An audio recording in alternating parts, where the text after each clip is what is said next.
'Tis the season for catching up with family and friends, a time to reminisce, reconnect, and remember.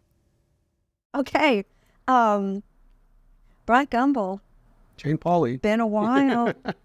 7 years. We have some history together. We have a lot of history together. 2,000 mornings, give or take.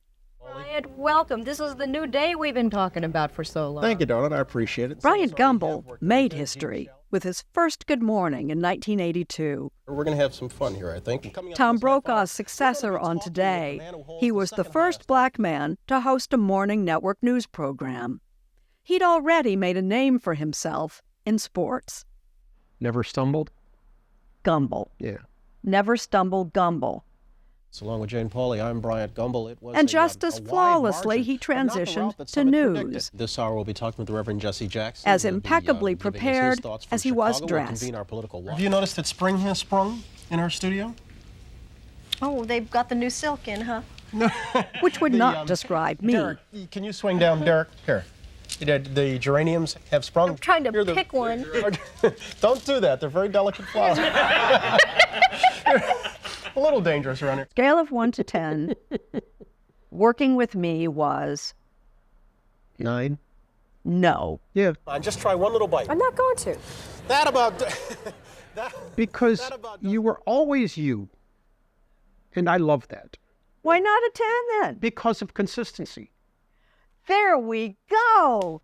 My slipshod style of preparation for someone like you must have been annoying. No, not annoying, because it's funny you say that. I never expected others to do things the way I did them.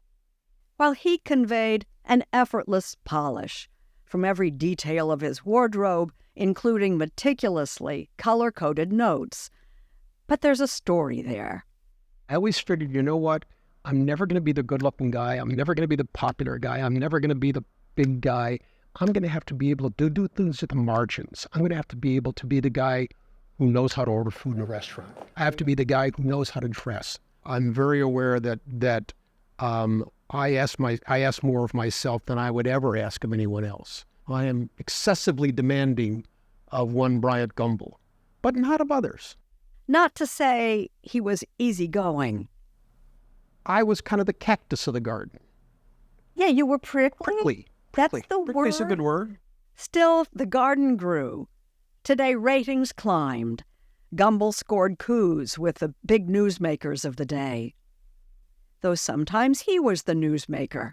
It's something he considers now with the wisdom of age and hindsight.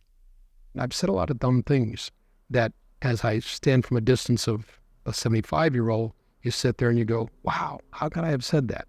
So I'll apologize. The drama mostly stayed outside. And after 15 years hosting Today, he moved to CBS News and to primetime. When things are seen their most chaotic, I'm generally pretty calm. I have a lot of faith in myself. That's obvious. That faith in yourself. Yeah. I have a feeling I know who put that there. Yeah, my father.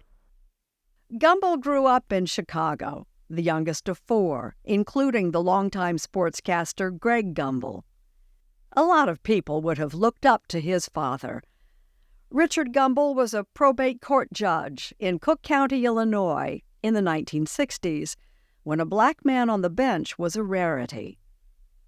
Though Judge Gumbel died at the age of 52, he remains a towering presence. When people say, how do you define yourself? I say, I'm my father's son. That's who I am. At heart, that's who I am. That's all I ever wanted to be. I had the best role model who ever lived, and my dad. Judge Richard Gumbel taught me conscience, commitment, confidence, curiosity, and to believe in myself in a way that made all things possible. Gumbel was honored earlier this year with the Lifetime Achievement Award at the 44th Annual Sports Emmys. His Real Sports with Bryant Gumbel on HBO. is one of the most awarded shows on television. 37 Emmys, and DuPonts and Peabodys. Tonight on Real Sports. Why is it called Real Sports? Because at a certain point in life, I think rather than looking at athletes and how they impact the game, you look at the game and how it impacts the athletes. We want to begin tonight with the story of a too-good-to-be-true young athlete accused of rape. Real Sports isn't sports journalism in the usual way, but sports seen through the sometimes critical lens of journalism. We've done a lot of good, thankfully. Like what? Netting at baseball games. I want them to do the right thing and fix this game that I love. People have gotten maimed, hurt by foul balls. Now you go to every baseball game, there's netting all over the place. Heard the crack.